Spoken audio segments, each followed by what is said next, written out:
everybody. Welcome to Board Game Heaven. My name is Raymond. I'm at Spiel 2022 at the Japanime Games booth together with Kimo. Hey, Kimo.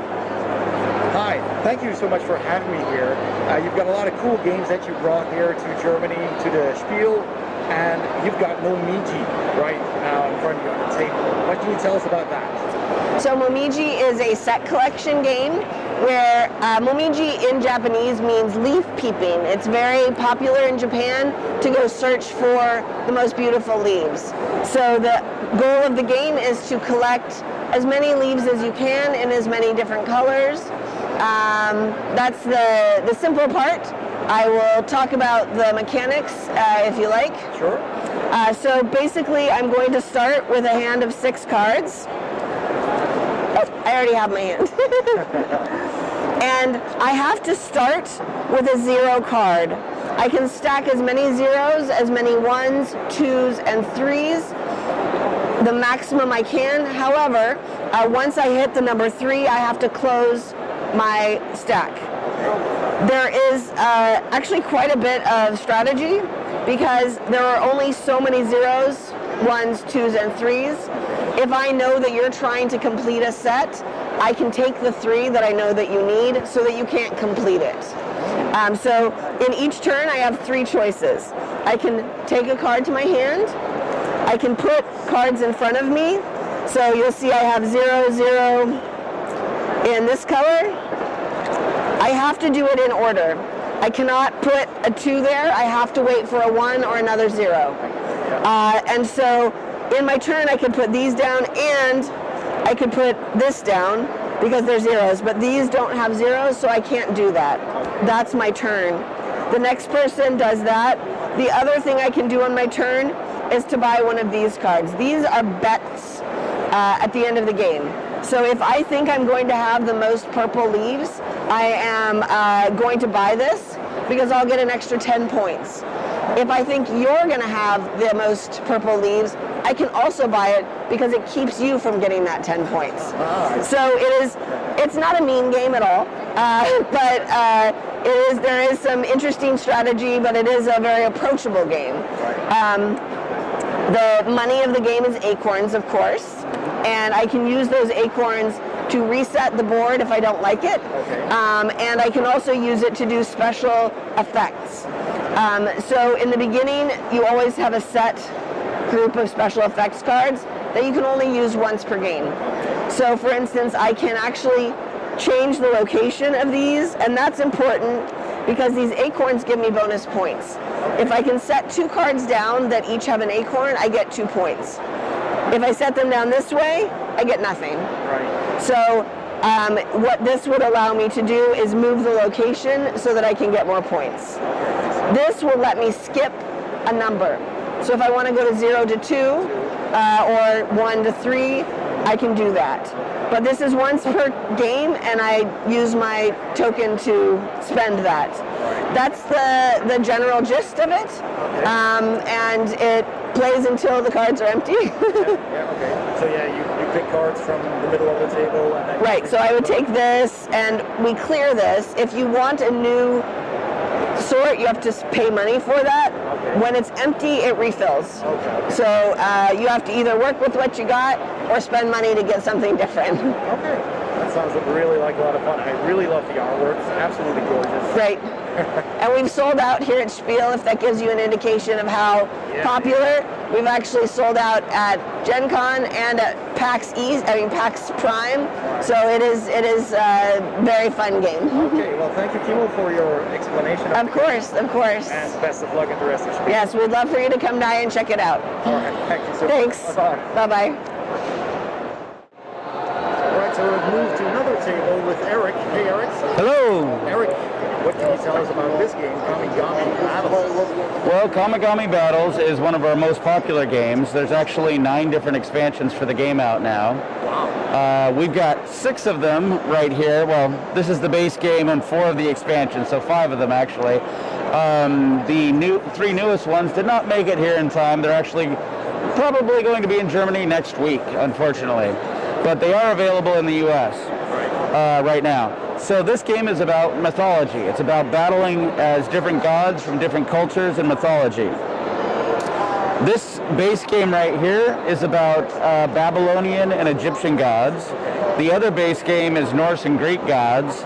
And then the expansions incorporate different gods from different cultures. Like we have Japanese, Celtic, Chinese, and Indian right here. The next ones we're going to be working on will have Native American gods. And the 3 that just released are about the elder gods from Lovecraftian mythos.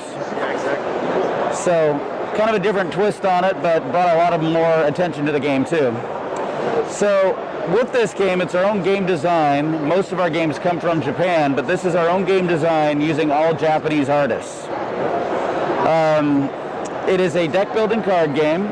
At the beginning of the game, you choose a god to play as, and that is basically your avatar, and you choose a temple to go with it. So for instance, if you were to choose this god here, Bastet, you can choose one of the 3 temples of influence to match up with one of the the sphere of influence to match up with a temple. So this temple has this sphere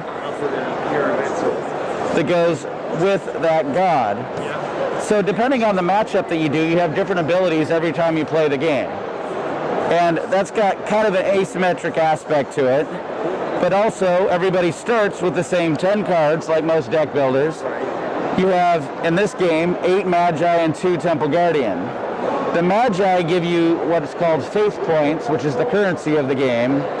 And these are defensive cards to help you when you're getting attacked. So when you play a Magi, let's say you played 4 different Magi cards, you'd have 4 faith points, and then you could buy cards from the random market up here, as a lot of deck builders work. You are then gaining warriors to help you in your game that you'll be drawing on future turns and attacking against the other players. This game is 2 to 6 players, so it has a really good interaction, unlike a lot of deck builders where you're kind of playing by yourself. With this game, you're fighting against your opponents, and up to 6 players makes for a really fun multiplayer battle. It feels like Magic with a big battle of opponents. And one cool thing about the game is when you buy a card, instead of going on your discard like most games, you actually put it on top of your deck. So you know you're going to draw that next turn. It's a simple difference, but it makes a total difference in strategy. So every time you buy a card off the Hall of Heroes, a new card flips over. If that card were already there, you change it. So let's say this was this card. You would put it there in a stack and keep on putting more cards out, so you always have 6 different ones available. And the warrior cards have a chaining aspect on them. So if I play this card, which is a red card, I can then play a warrior that's a green or a blue card. So this is a green card, and then I could play a yellow or a white card. And then this is a yellow card. So you have to play the warriors on your turn in a chain. If that chain is broken, you cannot play all the warriors in your hand. Everybody starts with 15 energy. You start with 15 energy tokens on your god card. If you get up to 25 energy, you automatically win the game. If you go down to 0, you're knocked out of the game. In a 2-player game, of course, you would win at that point. But with a 6-player game, the game continues on, and then until there's only one man standing, or woman, whichever. The temple cards all start with 5 energy.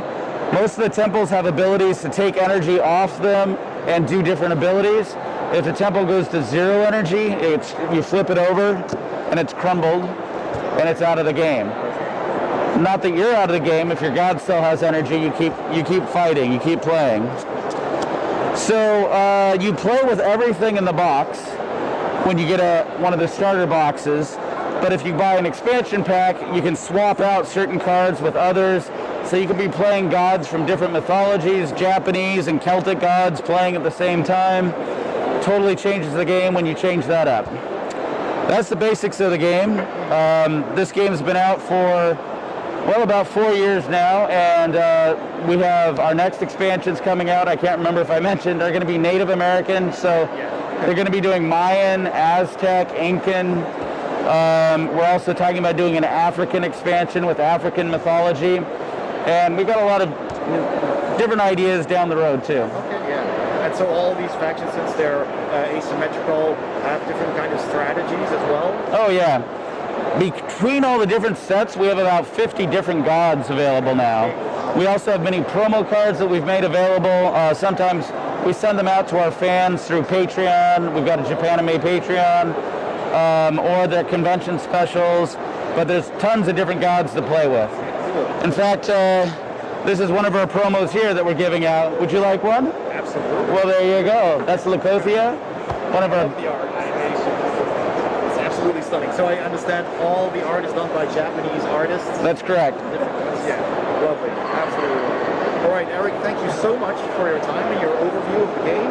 Best of luck at Spiel. Thank you. We hope to see you next year again. Oh, absolutely. All right, Thanks. thank you very much.